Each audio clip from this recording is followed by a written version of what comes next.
আন্তর্জাতিক সংস্থা থেকে যুক্তরাষ্ট্রে সরে যাওয়ার ধারায় আবারও নতুন সংযোজন।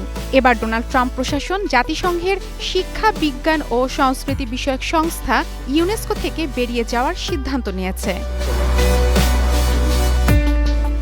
মার্কিন যুক্তরাষ্ট্রের পররাষ্ট্র দপ্তরের মুখপাত্র ট্যামি ব্রুস বিষয়টি নিশ্চিত করেছেন, যদিও হোয়াইট হাউস এই বিষয়ে এখনও আনুষ্ঠানিক কোনো বিবৃতি দেয়নি।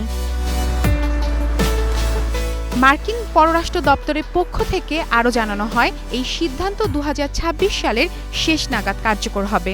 ট্রাম্প প্রশাসনের দাবি, ইউনেস্কো একটি গ্লোবালিস্ট ও বিভেদমূলক সংস্থা, যা যুক্তরাষ্ট্রের আমেরিকা ফার্স্ট পররাষ্ট্র নীতির সঙ্গে সাংঘর্ষিক। বিশেষ করে ফিলিস্তিনকে ইউনেস্কোর সদস্য পদ দেওয়ার সিদ্ধান্ত যুক্তরাষ্ট্র নীতির বিরুদ্ধে বলে উল্লেখ করা হয়েছে। ফলে ইসরায়েল বিরোধী মনোভাব আরও ছড়িয়ে পড়েছে বলেও অভিযোগ তাদের। ইতোমধ্যেই এই সিদ্ধান্ত নিয়ে আন্তর্জাতিক অঙ্গনে তীব্র প্রতিক্রিয়া তৈরি হয়েছে। ইউনেস্কোর মহাপরিচালক অ্যান্ড্রে অ্যাজোলে এক বিবৃতিতে বলেন, যুক্তরাষ্ট্রের সিদ্ধান্তটি অত্যন্ত দুঃখজনক।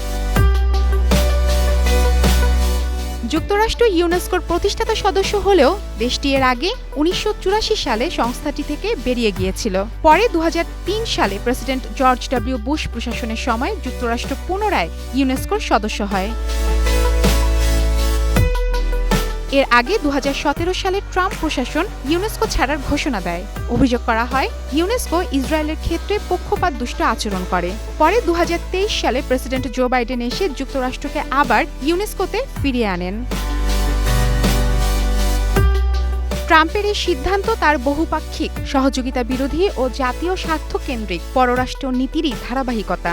তিনি এর আগেও বিশ্ব স্বাস্থ্য সংস্থা, WHO, জাতিসংঘ মানবাধিকার পরিষদ, জলবায়ু চুক্তি, ইরান পারমাণবিক চুক্তি ও ফিলিস্তিনি শরণার্থীদের সহায়তা সংস্থা UNRWA থেকে সরে যাওয়ার সিদ্ধান্ত নিয়েছিলেন। মারফুয়াতুন নূর রুচি, স্টার নিউজ।